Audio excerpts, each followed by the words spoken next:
Assalamualaikum warahmatullahi wabarakatuh. Ketemu lagi di channel Jaya Rumah Murai. Sebelumnya selamat pagi teman-teman ya yang nonton channel ini. Selamat pagi, siang, sore, dan malam. Ya, kami doakan teman-teman dalam keadaan sehat, walafiat, dan beserta keluarganya juga. Amin amin ya rabbal alamin. Baik. Hari ini kita akan menjawab pertanyaan dari Om Sumantri. Om Somad Sumantri. Jadi beliau menanyakan anakan trotol murai batu yang kami silangkan. Sebenarnya sih bukan silangkan ya, lebih tepatnya ini kawinkan lah ya. Silangan itu misalnya menyilangkan burung murai batu sama kacer gitu kan. Tapi hal ini sepertinya sudah lumrah di kalangan dunia perburungan ya, khususnya murai batu. Oke lah, kita sebut silangkan. Baik. Nah, jadi gini teman-teman. Saya punya trotolan murai batu bowo ya. Saya ulang, trotol murai batu bowo yang Om Somad Sumantri tanyakan, kenapa kok gembungnya tipis ya gitu kan. Nah, kenapa itu gitu. Baik, saya akan coba jawab dari segi ilmu genetik ya. Ini penting juga nih teman-teman pelajari bagi yang mau beternak ya, karena ilmu ini sangat penting buat kita para peternak atau breeder burung khususnya gitu. Jadi sebelumnya saya ucapkan terima kasih Om Somad Sumantri pertanyaannya gitu kan. Dan ini mudah-mudahan akan menjadi jawaban buat kita semua ya. Nah, kenapa? Karena ini sangat penting sekali kalau buat kita para peternak gitu. Baik, langsung aja. Tapi sebelumnya nih ya, kita seruput dulu ya. Saya seruput dulu nih air putihnya sama kopi. Bismillahirrahmanirrahim. Kopinya dikit nih teman-teman biar nggak oleng gitu. Nah, di meja ini saya udah siapkan kertas ya buat catat-catatan. Mudah-mudahan ini berguna buat teman-teman nantinya yang mau terjun untuk menekuni dunia beternak burung ya, atau beternak aves. Ya, sebelumnya ilmu ini sebenarnya udah banyak ya dibahas di dunia, bukan dunia saja maksudnya di dunia pendidikan sudah dibahas ya. Mungkin orang yang jurusannya biologi gitu kan sudah mempelajari, tapi di sini kita akan coba mempertajam. Oke, baik. Orang lebih mengenalnya ada nama ilmunya genetik ya, genetik atau genetika.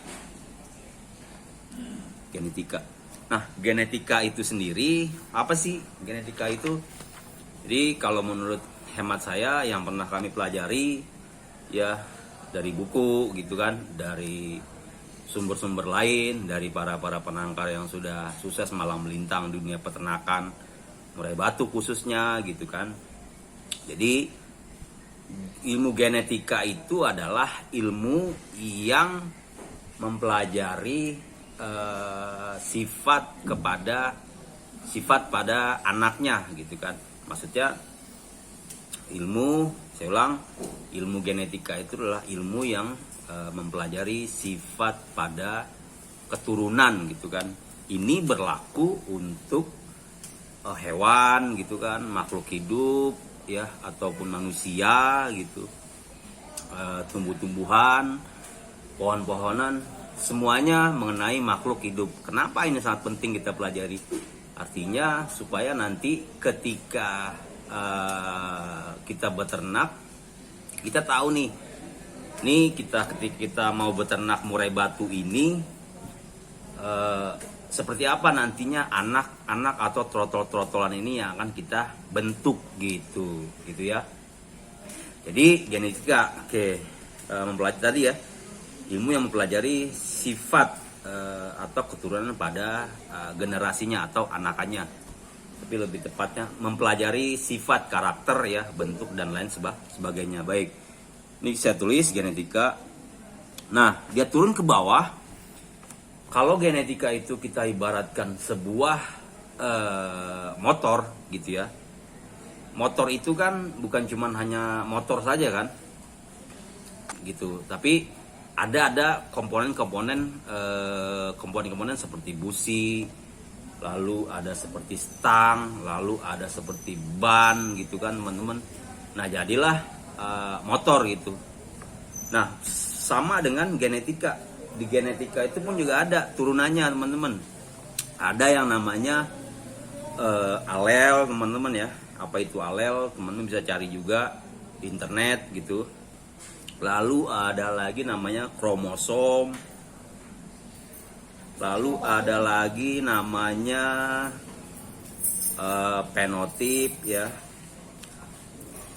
Ada lagi, biasa Pak, lagi syuting. Ada lagi namanya genotip teman-teman. Ada lagi namanya DNA. Ada lagi namanya RNA. Ada lagi namanya sel dan lain sebagainya gitu. Artinya nah inilah yang disebut genetika. Jadi kalau tadi kita ibaratkan sebuah motor itu akan kita bisa sebut sebuah motor apabila ada komponennya teman-teman ya. Busi, spion, lampu ya, ban dan lain sebagainya. Begitupun juga dengan genetik atau genetika. Sebentar, kita rehat sebentar. Oke, kita lanjut lagi teman-teman. Jadi menjawab pertanyaan Om Somad Sumantri tadi, kenapa burung tersebut trotolannya gembungnya tipis gitu kan? Nah, ini pertanyaan yang sangat bagus Om Santri. Sebelumnya saya ucapkan terima kasih. Jadi gini, kalau ini ilustrasi sederhana ya, jadi biar kita bisa paham menangkapnya. Jadi masing-masing indukan itu dia akan membawa sifat atau karakter masing-masing satu. Ya, artinya kalau kita kawinkan misalnya burung jantan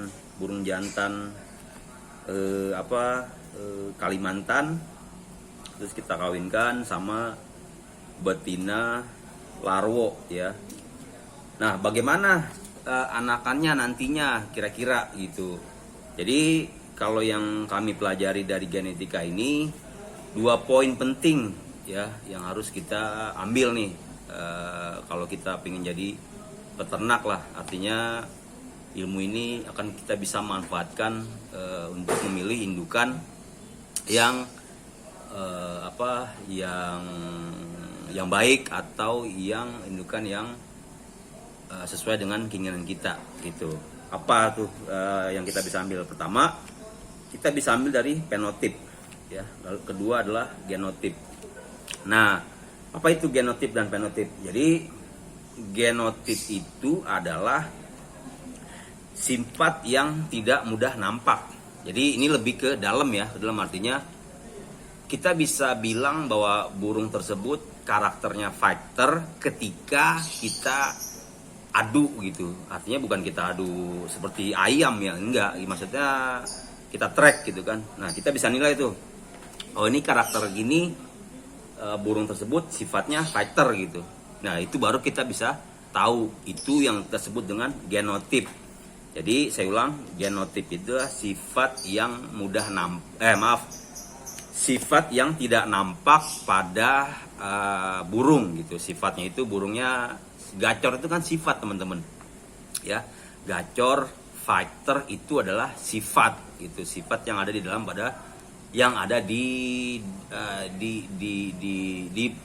di dalam diri burung murai batu gitu.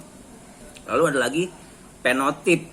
Ya, fenotip itu sifat yang mudah nampak teman-teman. Contohnya misalnya kalau burung murai batu Kalimantan atau teman-teman biasanya menyebut dengan burung Borneo itu kan identik dengan badannya gembung gitu kan. Itu kan sifat. Kalau di orang misalnya orangnya gemuk gitu kan atau kurus gitu. Begitupun juga dengan burung murai batu. Nah, dua inilah yang nanti teman-teman bisa jadikan patokan nih, fenotip dan genotip. Dua hal ini bisa kita gunakan ketika kita mau cetak anakan murai batu yang nanti akan kita ini seperti apa gitu kan. Ada orang yang nyetak murai batu itu kan yang udah saya pernah bahas di YouTube. Ada yang buat burung murai batu lapangan ya kan, buat disiapkan untuk kontes. Ada juga buat misalnya mencetak ras-ras baru, atau kalau dalam bahasa biologinya adalah new strain ya, new strain, atau juga lazim bisa disebut orang ras baru lah, new ras baru gitu. Ras baru itu seperti apa? Contoh, teman-teman pernah dengar atau pernah lihat ya, kalau misalnya di di ikan, pernah dengar ya, ikan lele sangkuriang. Nah, lele sangkuriang itu kan itu hasil crossing teman-teman. Hasil crossing artinya bukan cuman satu ras dan satu spesies atau apa gitu kan, enggak. Jadi masing-masing beda tuh. Misalnya ada indukan yang Afrika, terus lele ini dikawinkan sama ini, jadilah new strain atau new ras gitu. Tuh lele sangkuriang. Ada lagi misalnya di sapi metal. Pernah dengar ya sapi metal? Sapi ukuran yang bobotnya besar sekali. Nah, itu teman-teman bisa lihat tuh apa indukan yang dipakai sama dia gitu. Ada lagi ayam berkisar gitu, teman-teman. Nah, lanjut lagi. Nih tadi jawaban untuk Om Somad Sumantri.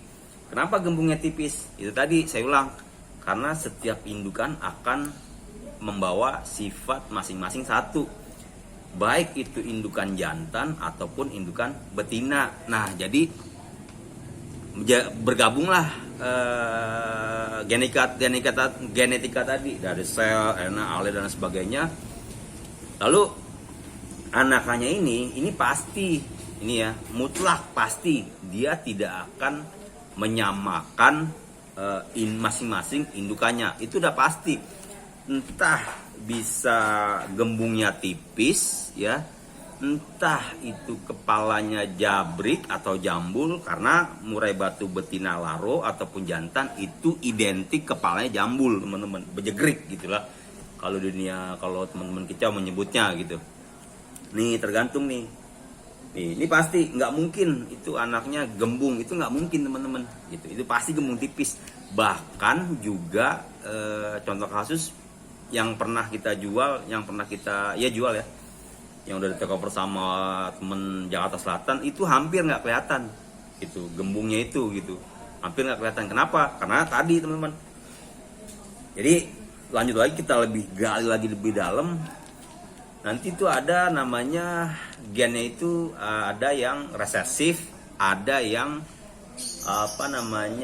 yang resesif lawannya dominan teman-teman. Jadi tergantung nih siapa nih gen yang kuat membawa yang ngebentuk anakan totolan tadi. Apakah dari indukan jantan atau indukan betina gitu teman-teman. Sampai sini teman-teman paham ya? Saya harap sih paham teman-teman. Tapi kalau belum paham silakan teman-teman tanya di bawah kolom komentar. Kita akan jawab sesuai dengan kapasitas kita yang pernah kita pelajari dan juga yang pernah kita praktekkan.